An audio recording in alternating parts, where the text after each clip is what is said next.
Hello Cruising World, Mick the Suit Guy with you. Today is my third in the trilogy of Mick's class on things whatevers. So this is the last. I did one on the hub, I did one on groups. So brief overviews. This week is the last one. Well, maybe, I don't know, maybe I'll do more. I don't know, depends how popular they are. Maybe I'll get 101 views instead of 100. That might encourage me to do more. Anyway, this week I'm going to show you just some overview on some of the questions I can help you with. If you have things you didn't know or things you would like to know, you might be surprised what I can find out for you that you probably can't find online. And I have zero problem helping you out. You know, I'm a travel agent, not asking you to book with me. This is not any catch to this. It's simply, can I help you? And if I can, my email is coming up at the end of this video. You can email me and ask me your question, and I will help you if I can. If I can't, I usually know somebody that can. So I can almost guarantee getting you an answer. So anyway, basically I have this website. It's linked to Carnival, but it's for travel agents. It's called GoCCL. You may have heard of it. And on there, I can find out there's so much information on there. This is for Carnival. They'll have these on other cruise lines as well, but this is primarily Carnival we're talking about here.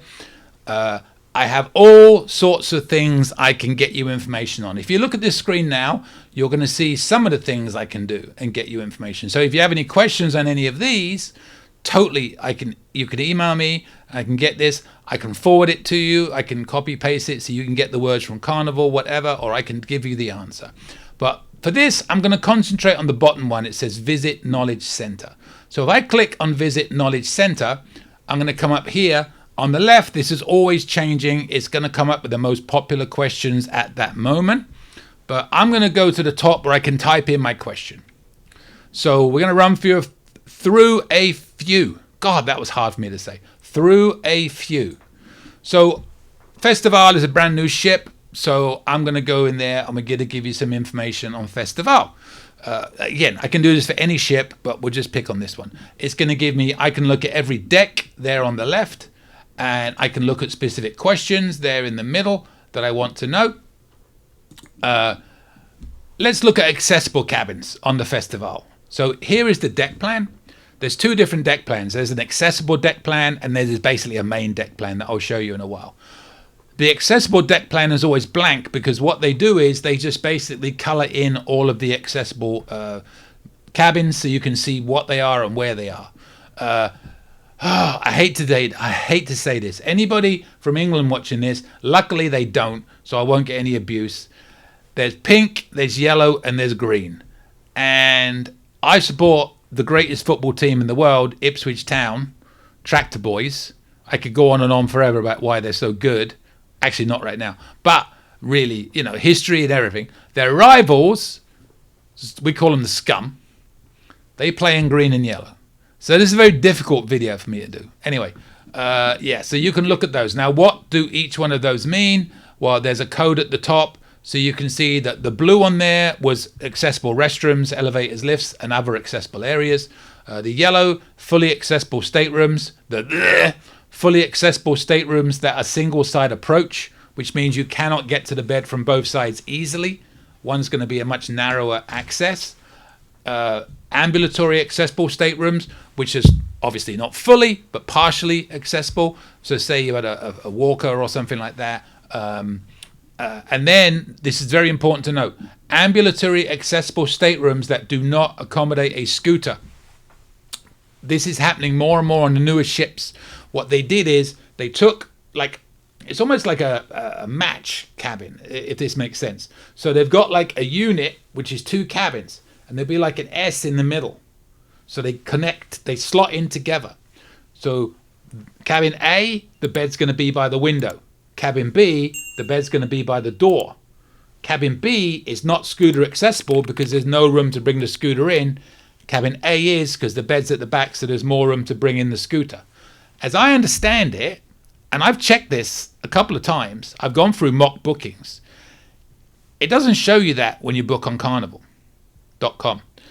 If I'm wrong, I'm wrong. But I've tried it a couple of times. I certainly couldn't see, and I didn't get any warning. Warning, this is not a scooter allowed cabin. And I'll show you more of that in a second. So there's that, right? So I'll zoom in a little bit.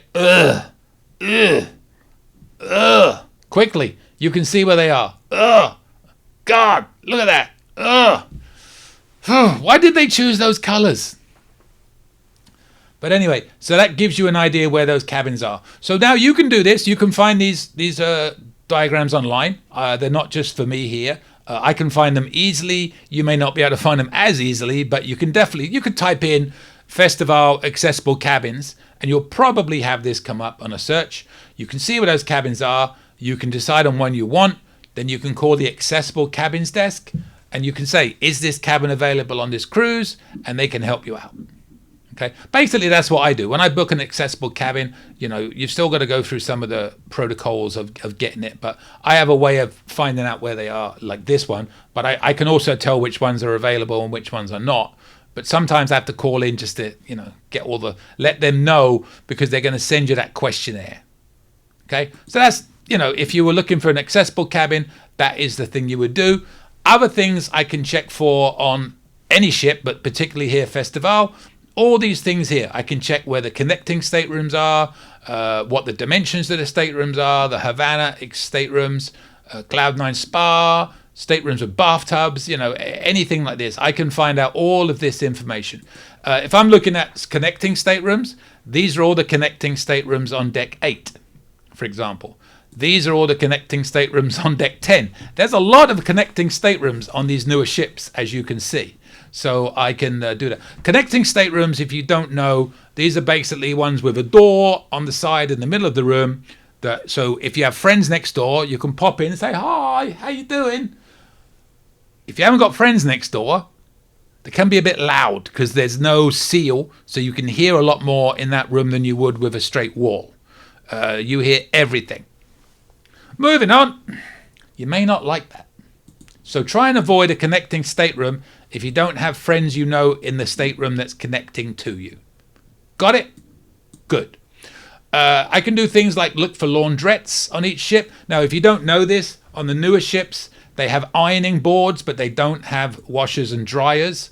So if I went on here, you see that top one, for example, it says the Carnival Festival does not provide self-service washer and dryers, but they do have ironing boards and irons on deck 4, 5, 9, 14, and ... I don't know what that means, but I could find them, and it shows me underneath.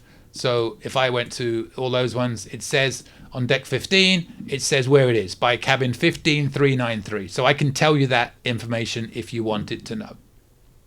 So it's just a plethora, big word, of information that I can give you on all of these ships. This is not just a festival, it's all ships. I can also go into each deck and I can look at all the staterooms and I can see what is in every stateroom. So you can contact me and say, Mick, can you take a look at cabin 10208 on Carnival Festival? And I can copy paste this and send it to you so you can see what is in that particular balcony. Now, if you look at 10207, you'll see that that doesn't say you cannot bring a scooter, but 10208 says you can't. So that's the interlocking factor. They're back to back. So 10208, the bed will be at the front. 10207, the bed will be at the back. Interesting, right? You can call me don't call me, email me anytime, and I can find the information out for you. Just another example of that. Here's another one where you can see 10227. It's connecting to stateroom 10231. So I can see if it's connecting that way as well.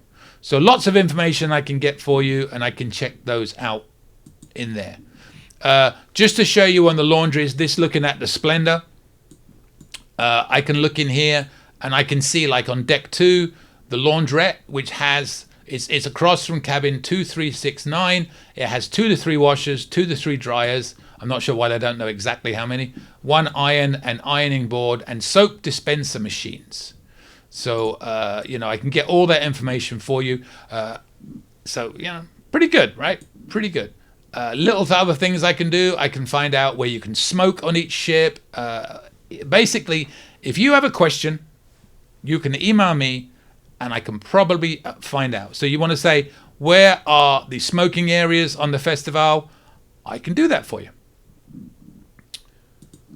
So much. Here's just the youth programs, under 2 and 2 to 11 years. Look at all the things I can look up on here. It pretty much covers every question you might have. Other deck plans. So you saw the accessible deck plan. If I want to look at the main deck plan, I can go on any ship. Obviously, we're going to go back in on the Festival again. By the way, if I said Firenze at any point, it's a mental block with me. Ignore that. I meant Festival. I happened to do it. Whatever. Ignore. I didn't mean it. I meant Festival. So this is the main deck plan you'll have on each ship. You see it's all colored in at the top. Similar to what I showed you on the accessible one. It's all color coded. So this is all based on the what they call the cabin code. So like on interiors, it'll go 4A, 4B, 4C, 4D, 4E. That just means 4A is the lowest one, 4B is the next deck up, and so on. So they'll all be different color coded for that. But the key reason that I show you this is that you can contact me and say, oh, I'm looking at this cabin. And you can look these up online as well, by the way. They're similar to the accessible ones. You can Google these. They're there. But I can also check this for you. You can't Google what I just showed you, what's in each cabin, but you can Google this. At least I don't think you can. If you can, put it in the comments. Prove me wrong, which is not that hard. You don't want to be on the top deck here because the colors. But you can say, you're looking at cabin 7282. Do you recommend that as a cabin? And I can say, well, it's on a good deck because deck 7 is usually a good deck because it's got cabins above and below it. That's what I always recommend because there's less noise. But this is the panorama. You're right next to the sky zone. So there's people jumping up and down on trampolines, and they do have glow parties sometimes at night. So that might be a little bit noisy. I would move further down and I would maybe take cabin 7318. Also, you see on 7322 there, I don't know if you can zoom in and see it, there's a little black dot. That just gives you more information about what is in that cabin. And you can look at the top and there's a code saying what all those shapes and colors mean. I'm not going to go into it because it'll take too long. I want to get on with this video. But yeah, that would be a better one for me because you've got cabins above and below it, although on the ones above. Never get me on that deck. Ugh. No. And then lastly, I'm just going to give you a quick overview on another thing, weddings, just because it's kind of somewhat interesting, I think. So I'm going to walk you through this and show you some of the prices because you might be wondering, how much does it cost to get married on a ship?